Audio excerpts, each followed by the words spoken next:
What's up, everybody? Ivan Moody here from Five Finger Death Punch, and I am here at the Inkcarceration Festival, and you are watching Loudwire. My first tattoo was on my stomach. You can't see it because I look like Tom Selleck had a baby right now. But no, this was my first tattoo, and it's the element as well as my birth date.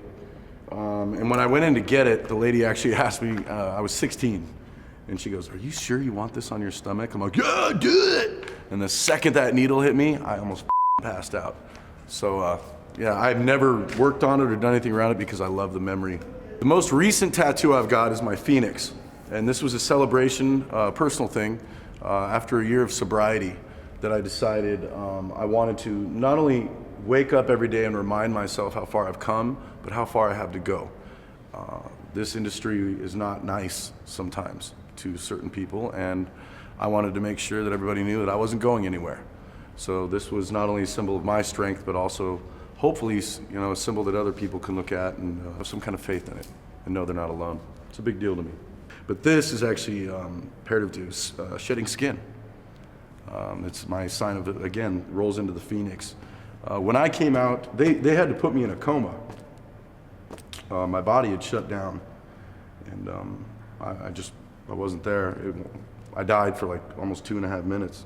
And so I woke up like, I think it was 3 days later, 3.5 days. Yeah, right? And I didn't recognize myself, let's put it that way. I couldn't walk for 2 days. They had to help me outside, and they had to help me use the bathroom. And so I looked in the mirror, and it was like Gollum. I was green and ugly and pale, and I was like, what the f*** happened to me? And that's when I decided I was gonna shed skin and be the man that I should have always been, and I can be. The biggest part for me, especially in sobriety, yes, it's the band. Yes, it was for my kids. Yes, it's for my family. Yes, it's for everything in the world, but at the beginning of the day, it starts with me. And so this was the point of peeling that shit away and starting fresh. They don't hurt as much as people think. They really don't. I could hear it, but it really didn't cause me as much pain. It's actually on my Instagram page. You can see it as they're filling it in. It was about a 2-hour sitting, and he kept asking me if I wanted a break, and I was like, no, finish it already. So no, the head tattoos didn't hurt as much as, like, my hands were the worst. But when they hit my pinky finger on this one, I passed out. I literally he was like, that. I went, So that wasn't fun, but yeah, Boris Karloff, man. A lot of people mistaken it for the Munsters, understandable, but not so much. This is the Misfits.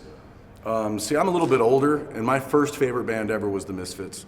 I latched onto them in number 9 in 85, 86. I was about 11 years old. I was like 5 years old. But no, I fell into them right as Danzig left. And so it was a big thing for me. I had just gotten a hold of them, and they separated, and they got Graves in.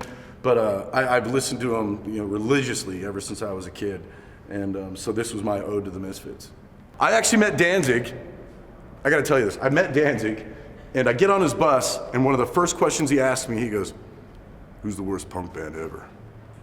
And I went, "Oh, this is hairy. Like, what the f do I say?" And it just came out of my mouth. I was like, "Bad Religion?" He goes, "Good answer."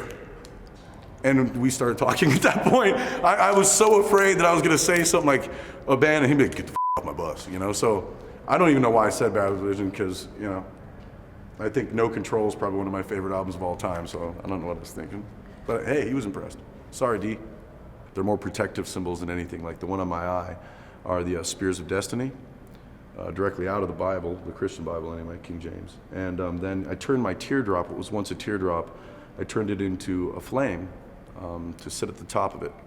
Again, as a sign of the future. I wanted to do just about everything I could to not forget who I am, but move past it. I mean, all these tattoos, so I got all these tattoos in the country at the time. So as we went through these countries, I did it. And you can see, because they were like one day after the other, they started getting infected. So I couldn't finish this one. I've got 2 other countries here I've never done. And Russia really shit on me with this one, man. That was the most bogus tattoo I've ever had in my life. This is out of a comic book. This is actually one of the first things I ever had done, was this entire sleeve. Spawn, Todd McFarlane, is one of my all-time favorite comics. He used to do Spider-Man and whatnot until he left and started his own. So this was actually out of, Spawn Renaissance. And it was similar to Lady Death, who's another Marvel character. And then I put, I loved the whole feeling of it, and I'm a huge comic book geek. Oh, my daughter? Yeah. Oh, man. She loves this. She has actually started to learn Latin. No shit, because of this. She wanted to know exactly what it was, and I told her, I go, I'm not going to tell you, you have to look it up. And so she looked it up, and up came, I'm serious, and up came Caesar and the whole blah, blah, blah. So she has gotten a ring. So every now and then on my Instagram page, I'll post something in Latin, and she'll give me the words. So it's kind of a cool experience for her and I both. I'm like, well, I want to title this to be such a way. And she'll look up a couple words, she'll Google them. And so yeah, this is her favorite, because it was educational. Vini Vidi Vici, I came, I saw, I conquered. All of these that I had tattooed on me are actual scars on my body. This was from getting in you love this. This was getting in a bar fight, and I picked the wrong kid to with, and he pulled out a box cutter, and I didn't see it. And he came at me like that, caught me right across my throat, and I was like, what the fuck? And as I put my hands up, he got me right back there. So I put my arm up, and then he got me right fucking here. You can't really see it with the hair. So yeah, he ripped into me. Yeah, it was pretty crazy. That's right as I joined Death Punch. This is a true story. I went into my first rehearsal with Five Finger, and I had staples and fucking stitches in my body. And I walked, you guys are gonna love this. And I walked in, and Zoe goes, what the fuck? I was like, oh, I just did it. And he goes, you can't be in this band if you continue to do shit like that. So I stopped. I was like, no more fights, I'm out. And it's a true story. My next tattoo, I've thought about it. I want to do something really special for my kids, not something normal. I'm actually thinking about having my youngest daughter draw it and do whatever she draws. I hope to God she's a better artist than I am. So